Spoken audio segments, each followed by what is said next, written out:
Y por medio de esta reflexión vengo a recordarte que si Dios te prometió algo, sabes que Él lo va a hacer. Yo sé que lo que dice, mira, Hebreos 11:11 dice lo siguiente, fue por la fe que hasta Sara pudo tener un hijo, y a pesar de ser estéril y demasiado anciana, ella creyó que Dios cumpliría su promesa. Ahora pensaron que ya se les había pasado el tiempo de tener hijos, que Dios se había olvidado de ellos.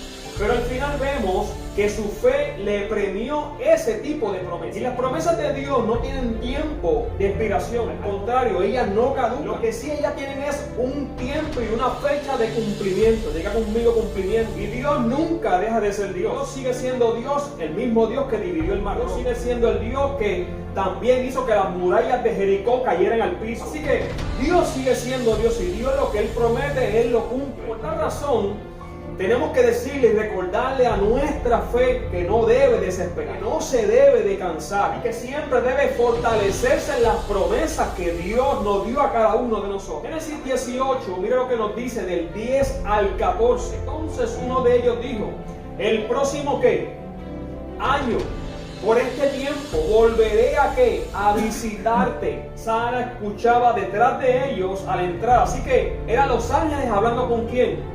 Con Abraham y Sara. Eran muy viejos y hacía tiempo que Sara no tenía la menstruación. El escritor es bien claro y específico en que Sara ya había perdido la costumbre de la mujer. Entonces el Señor le dijo a Abraham, ¿por qué se rió Sara?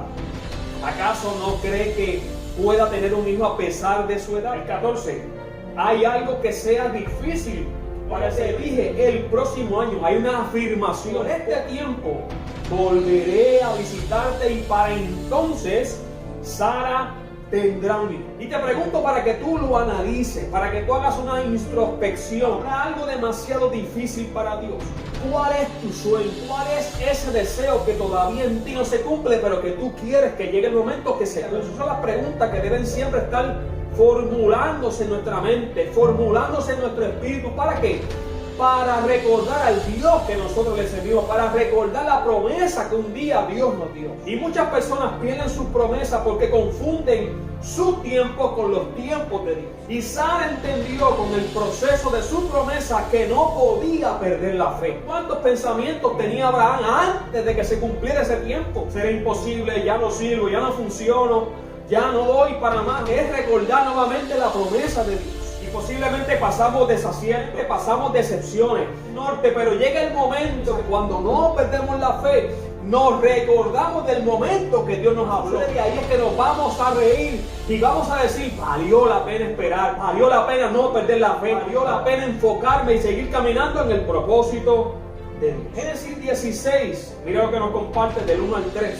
Sarai, la esposa de Abraham, no había podido tener hijos. Hay escritores específicos en lo que está hablando, pero como tenía una esclava egipcia llamada Agar, Sarai la tomó y se la llevó a Abraham para que durmiera con él. Le dijo a Abraham, como el Señor no me ha permitido, esas son las metidas de pata que a veces damos, pero se las voy a explicar más adelante. No me ha permitido tener hijos, te ruego que te acuestes con mi esclava para que yo pueda tener un hijo por medio de él. Óigame, cuando son esos momentos cuando queremos entrar en los asuntos de Dios y resolverlos por nosotros mismos. Abraham estuvo de acuerdo con lo que le propuso Sarai. Yo me imagino que Abraham dijo, mira, sabes que haz lo que te dé la gana, haz lo que tú quieras, ¿verdad? Ya yo no voy a discutir ese tema contigo, todas las noches la misma historia, haz lo que tú quieras. Este pasaje es lo que nos demuestra que cuando nosotros tratamos de cumplir las promesas de Dios por nuestras propias fuerzas, lo que se engendra en nuestra vida son Ismaeles que vienen a tronchar, que vienen a arruinar, que vienen a entorpecer el propósito de Dios en nuestra vida. El consejo es que no te adelantes en tratar de darle la ayuda a Dios. ¿Sabes por qué? Porque ni tú ni yo podemos. O confiamos o no confiamos, esperamos o no esperamos. Pero meter las manos, meter los pies, lo que hacemos es un embarre y Dios ahí no se mete. Y Dios tiene un Isaac en tu futuro y no te adelantes a algo fuera de la voluntad de Dios. Esta palabra es para recordarnos que no podemos adelantarnos a algo que ya Dios nos dijo, porque si nos adelantamos lo tronchamos, adelantamos lo dañamos. En Romanos 4 del 18 al 21, Abraham que tendría muchísimos descendientes, eso es Pablo. Ahora explicándonos un poquito mejor en la revelación que Dios le dio, qué fue lo que pasó. Que esto parecía imposible, sin embargo, por su esperanza y confianza en Dios, Abraham llegó a ser el antepasado de gente de muchos países que también, óigame, hay que nos ata y nos une, que confían en Dios.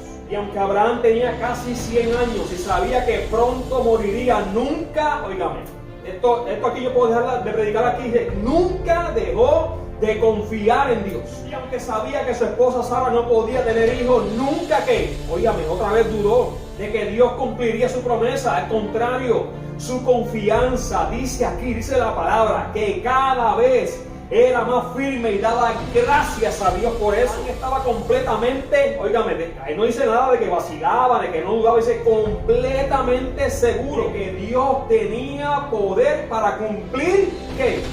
Su promesa. Óigame, aquí yo puedo cerrar este mensaje porque esto lo que nos demuestra es que esperar en Dios, confiar en Dios no es en vano. Esperar en Dios vale la pena. Esperar en Dios da resultados. Esperar en Dios veremos lo que Él nos prometió tarde que temprano, si no desmayamos.